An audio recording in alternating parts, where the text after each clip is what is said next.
अस्सलाम वालेकुम। आज हम टॉपिक डिस्कस करने जा रहे हैं वो है लिस्टिंग क्रिएशन का। यानी अब हमने एक प्रोडक्ट जो हंट की है और हम उसकी सोर्सिंग पे भी काम कर रहे हैं, उसको अब हम अमेज़न पे सेल करना चाहते हैं। तो उसका हमने प्रोडक्ट का एक डिस्प्ले पेज बनाना होता है जिसको हम प्रोडक्ट लिस्टिंग कहते हैं। उस लिस्टिंग को हमने क्रिएट करना है, लेकिन लिस्टिंग को क्रिएट करते हुए हमें कुछ बातों को मद्देनज़र रखना पड़ेगा। हमें राइट कीवर्ड्स का इंतखाब करना पड़ेगा, वो कीवर्ड्स जिनके अगेंस्ट जो हम प्रोडक्ट सेल करना चाह रहे हैं, वो बायर्स आकर अमेज़न पर सेल करते हैं। यानी जब हमने प्रोडक्ट हंटिंग के बारे में पढ़ा तो हमने देखा कि किसी भी प्रोडक्ट को डिस्क्राइब करने के लिए जो है वो मुख्तलिफ कीवर्ड्स इस्तेमाल होते हैं। वो उस मार्केट प्लेस, उस लैंग्वेज या उस कल्चर पे डिपेंड कर सकता है जिस पे आप सेल कर रहे हैं। यूएसए की मार्केट है, उसमें कुछ खास कीवर्ड्स हो सकते हैं एक प्रोडक्ट को डिस्क्राइब करने के लिए। यूके की मार्केट में वो कीवर्ड्स डिफरेंट भी हो सकते हैं सेम प्रोडक्ट के लिए। तो हमें एक तो कीवर्ड्स की साइंस का पता होना चाहिए और प्रोडक्ट हंटिंग के दौरान हम इस पे काफ़ी वर्किंग करते हैं। लेकिन लिस्टिंग क्रिएशन के पॉइंट ऑफ व्यू से भी हमारे पास जो टॉप कीवर्ड्स हैं, उनके सर्च वॉल्यूम्स क्या हैं, वो हमें पता होने चाहिए कि किस कीवर्ड के अगेंस्ट पर मंथ कितने लोग आकर अमेज़न सर्च बार में उस प्रोडक्ट को तलाश करते हैं, ये उसका सर्च वॉल्यूम है।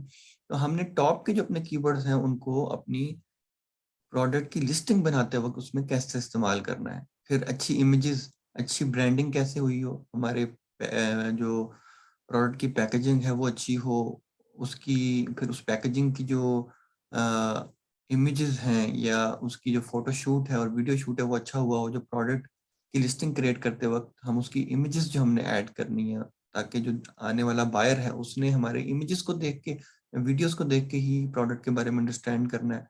वो इमेजेस कैसी होनी चाहिए, उनमें ब्रांडिंग कैसी हुई होनी चाहिए, जो पैकेजिंग है वो कैसे हमने शो करनी है, उसके अंदर प्रोडक्ट की डिटेल डिस्क्रिप्शन क्या हो, शॉर्ट डिस्क्रिप्शन या बुलेट पॉइंट्स क्या हो, उसका टाइटल क्या हो, ये सब चीज़ें लिस्टिंग बनाते वक़्त हमने ज़हन में रखनी होती है। तो कुछ चंद बुलेट पॉइंट्स हैं, उनको हम ज़हन में रखें, तो इन चीज़ों को अपने सामने रखते हुए हम एक अच्छी लिस्टिंग क्रिएट कर सकते हैं।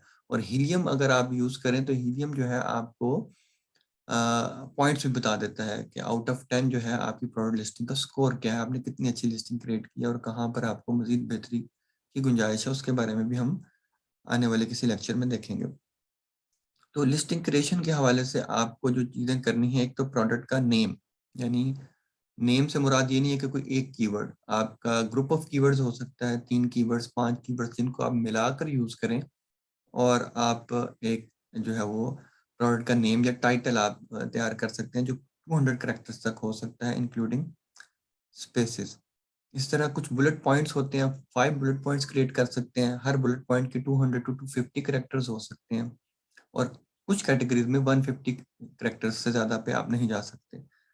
फिर बुलेट पॉइंट्स के अलावा उस प्रोडक्ट की डिस्क्रिप्शन होती है। ये जो है अमेज़न ने पहले इसके कैरेक्टर्स ज़्यादा होते थे, अब कम कर दिए हैं। 200 कैरेक्टर्स जो है आप इंक्लूडिंग स्पेसेस ऐड कर सकते हैं। और इसके अलावा अगर आपकी ब्रांड रजिस्ट्री है अमेज़न के साथ, यानी आप जिस मार्केट प्लेस में सेल कर रहे हैं, लेट्स से यूएसए में, वहाँ पे आपने अपनी कंपनी का ट्रेडमार्क रजिस्टर करवाया हुआ है और उस ट्रेडमार्क की बेस पर आपने अमेज़न के साथ भी अपनी ब्रांड रजिस्ट्री अप्लाई की हुई है। तो आपको एक एनहांस्ड ब्रांडेड कंटेंट जिसको ईबीसी कहते हैं, वो बनाने की इजाज़त मिलती है, वो आप अपलोड कर सकते हैं, जिसमें इन्फोग्राफिक्स के साथ जो इमेजेस होती हैं वो आप प्रोडक्ट डिस्क्रिप्शन में डाल सकते हैं, जो ज़्यादा यूज़र इंटरैक्टिव है और ज़्यादा कस्टमर को अट्रैक्ट करती हैं। इसी ईबीसी कंटेंट को आप A plus content, enhanced branded content को आप ए प्लस कंटेंट भी कहते हैं और ये आपका जो कन्वर्जन रेट है, जो लोग आपकी प्रोडक्ट लिस्टिंग को आके देखते हैं अमेज़न की सर्च बार के ऊपर और उनके खरीदने के इम्कानात को बढ़ाता है। सर्च टर्म्स होती हैं जो आपकी प्रोडक्ट लिस्टिंग के फ्रंट एंड पे नज़र नहीं आती, लेकिन आप बैक एंड पर कुछ कीवर्ड्स देते हैं जो आप प्रोडक्ट टाइटल या बुलेट पॉइंट्स या डिस्क्रिप्शन में ऐड नहीं कर पाते। तो वो आप अमेज़न के एल्गोरिदम को बैक एंड पे जाके लिस्टिंग बनाते वक़्त बताते हैं कि इन कीवर्ड्स के अगेंस्ट भी मैं चाहता हूँ कि मेरी प्रोडक्ट सर्च हो। नहीं, कुछ टॉप के 3 टू 5 कीवर्ड्स हैं, आपने वो टाइटल में यूज़ कर लिए। कुछ टॉप 10 टू 15 या 20 कीवर्ड्स हैं, आपने बुलेट पॉइंट्स में यूज़ कर लिए और बाकी जो आपके रिमेनिंग कीवर्ड्स थे टॉप 50 में से, वो आपने प्रोडक्ट डिस्क्रिप्शन में ऐड कर दिए।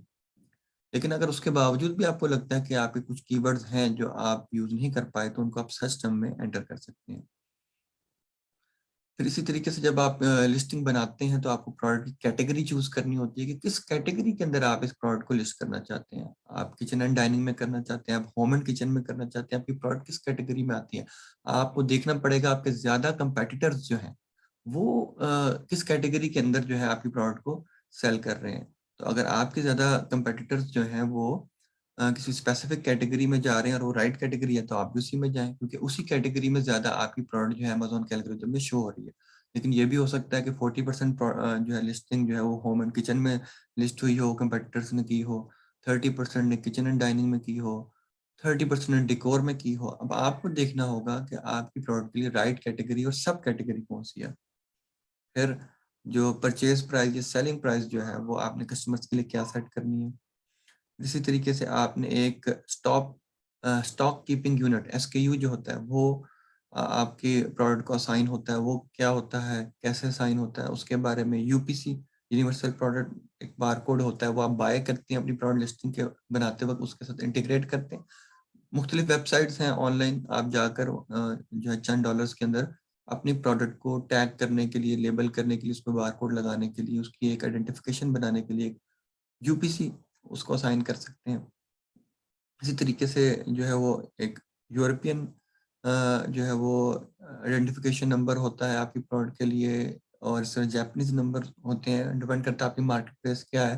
तो उस लिहाज से अपनी प्रोडक्ट के लिए एक बारकोड सेलेक्ट कर सकते हैं, जिससे आपकी प्रोडक्ट जो है वो ग्लोबली आइडेंटिफाई होती है, या कम से कम उस मार्केट प्लेस में आइडेंटिफाई होती है। फिर अमेज़न की जो अपना जो उसका एफबीए का मॉडल है, या अमेज़न का पूरा एक इन्वेंटरी मैनेजमेंट का सिस्टम है, उसके अंदर जो है स्टॉक कीपिंग यूनिट की एक अहमियत होती है।